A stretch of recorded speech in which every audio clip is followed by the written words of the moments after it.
Hey guys, welcome back to the channel. So behind me I got a 2009 Jeep Wrangler. It has around 120,000 miles on it, and we have a coolant leak that's coming from the thermostat, so we're gonna go ahead and replace the thermostat today.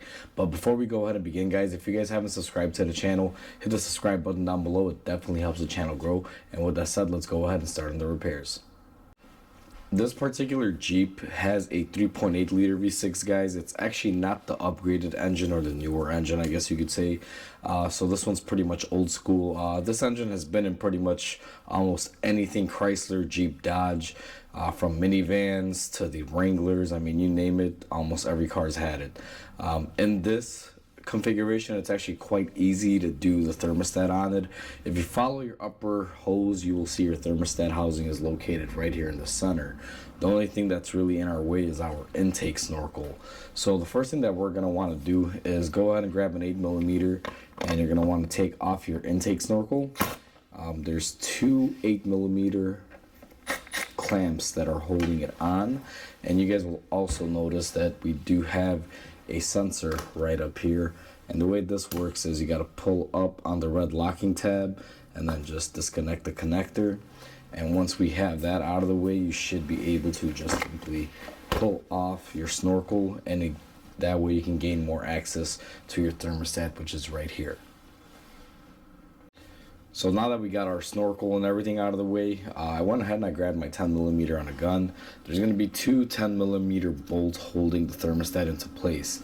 Now before you go ahead and take that off, depending on how you're going to be servicing your car as far as the coolant goes, you can choose to drain the coolant now, or if you've already had a recent service, you can just kind of deal with the spillage however you prefer. Just make sure you put something underneath the car to catch any excess coolant. Now in this scenario, I have not drained the coolant system. This truck was in here not that long ago and did get a coolant flush. So what we're going to be doing is topping off the system with whatever we lose. So the first thing that we're going to be doing is taking off the first 10mm bolt there, and then let me just go ahead and go around here and gain access to my secondary one. Now this one's a little difficult, guys. It's almost good to use a little bit of a swivel extension, just because of the location of it. I'm gonna see if I can get it with this one, but it doesn't seem like I'll be able to. So let me swap out my regular socket for my swivel. Basically you're going to be looking to get something like this just because of the angle that it's in. Now if you don't have a swivel, you can also just remove your throttle body if you'd like. That way you can gain a little bit more access, but it's completely up to you.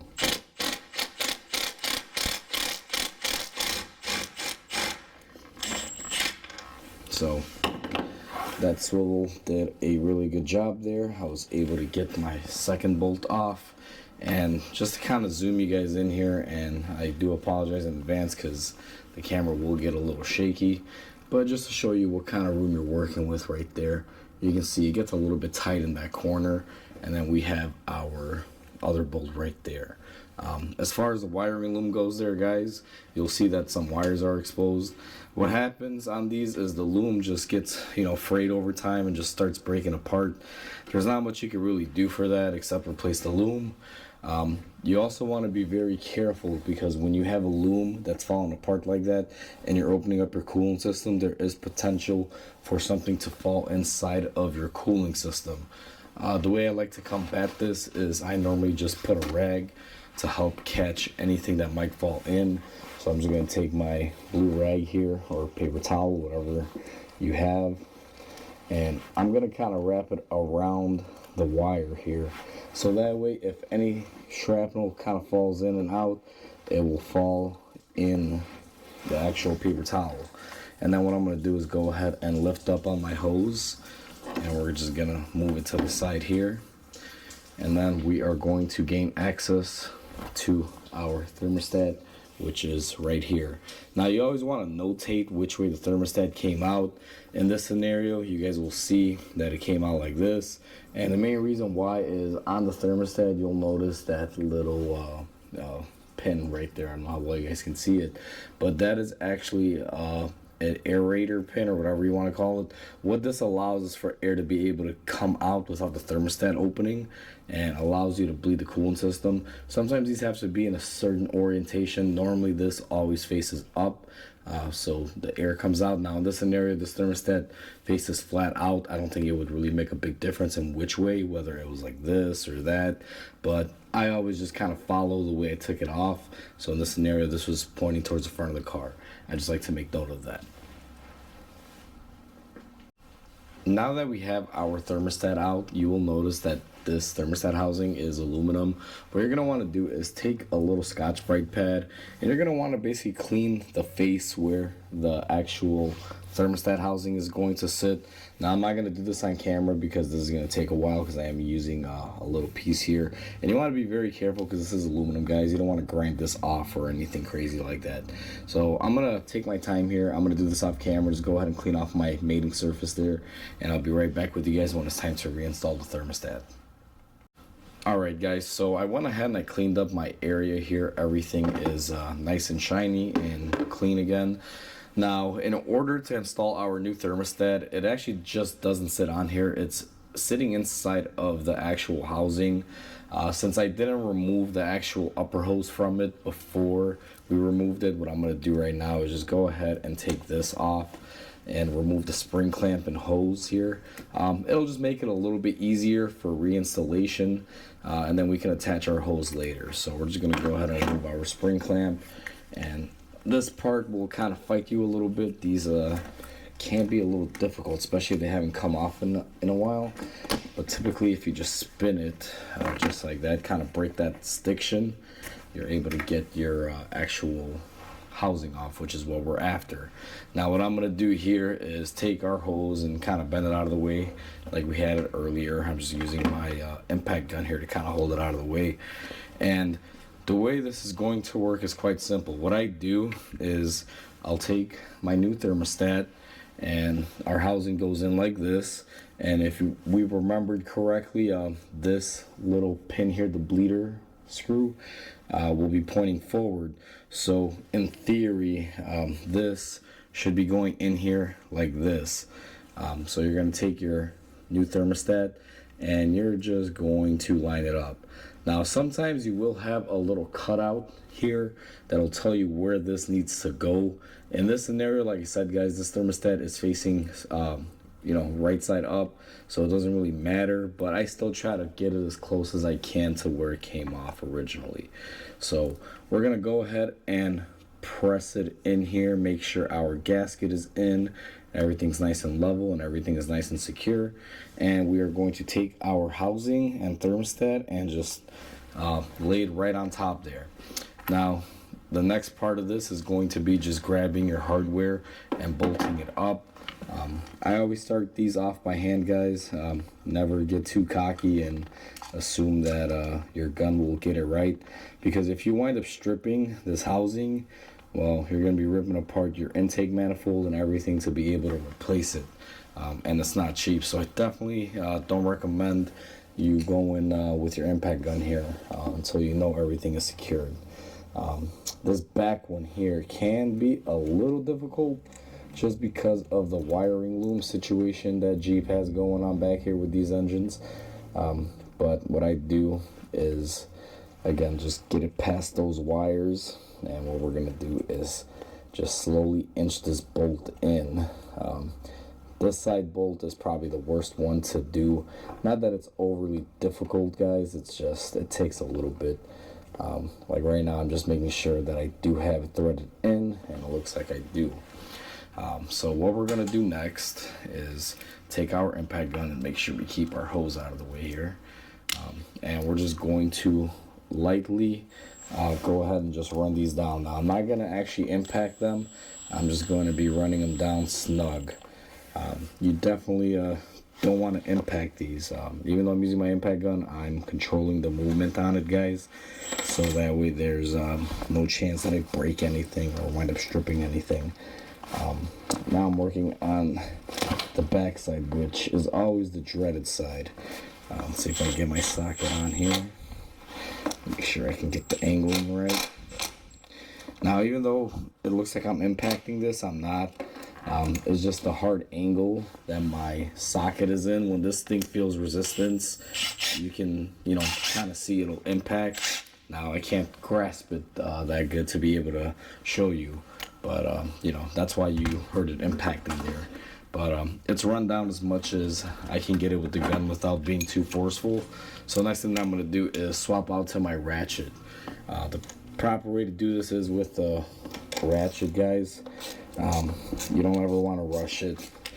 As you can see now with my ratchet in hand, it's going a little bit smoother because the gun always has the motion where if it picks up any resistance, it'll just want to impact on there.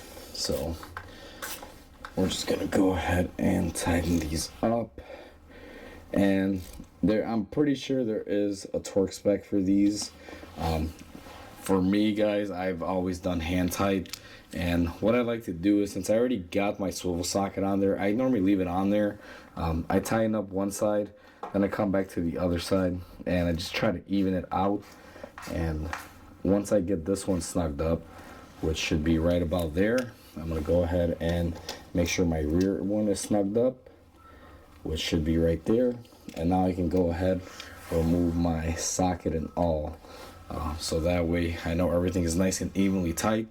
Don't over torque it. Again, guys, it goes into aluminum and this is plastic. These basically, if you have a short ratchet, I would say 1/4 inch would probably be better. As soon as it's nice and snug with a 1/4 inch and you can't really go any further with it, I'd say you're pretty much done. It doesn't take a whole lot to keep it into place. Now that we've snugged everything up, guys, the last and final step in this is going to be to reinstall our hose. This should just go in there. Doesn't really fight you too bad. It's quite simple and easy, as you see there. And then what we're gonna do is go ahead and reattach our spring clamp. I do have special pliers that do this. However, just any regular pliers will work. And one thing that I always try to do, guys, I always try to match up my spring clamp exactly to where I took it off. In this scenario, let me see here.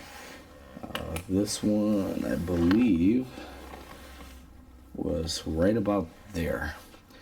The reason why I try to match it up is because usually there's already the formation of the groove on the hose where this clamp likes to sit. So I just like to make sure I put it back in place. It'll probably give me a better fit, if anything. Next stage is go ahead and we're gonna reinstall our snorkel tubing here. If you forget this, chances are the car will run rough. But it's better to just attach it. And one thing I do before I go ahead and do anything else here is I make sure I hook up our connector for our intake air temperature sensor, which is what I believe this one is. And then we're gonna go ahead and lock down the tab. And now that we've secured that, we're gonna go ahead and take our 8mm and tighten up our snorkel tubing here. Make sure it's nice and secure. Now that you've gone ahead and installed everything, all you really have to do, depending on your scenario, again, if you drained all the coolant out, you're going to have to refill the system and do the bleed procedure. Now in my scenario, since I didn't drain all the coolant out, I will have to refill the coolant system and bleed it, but it's just not going to be empty. So the amount of coolant I'm going to be putting in there is about 1/4 of a bottle versus a gallon or 2. It all really depends on how you choose to do it. If you're looking to save money or you've done your coolant flush pretty recently, again, all you have to do is just lose a little bit amount, refill, bleed, and usually you're good to go. One thing to also mention, if you do get coolant dripping out like we did, where it kind of fell off on the front of the engine, or if you had a leak like this truck has, make sure before you start the car, after you do this job, you actually clean up all of your old coolant from your belts or pulleys or anything that it can potentially get on.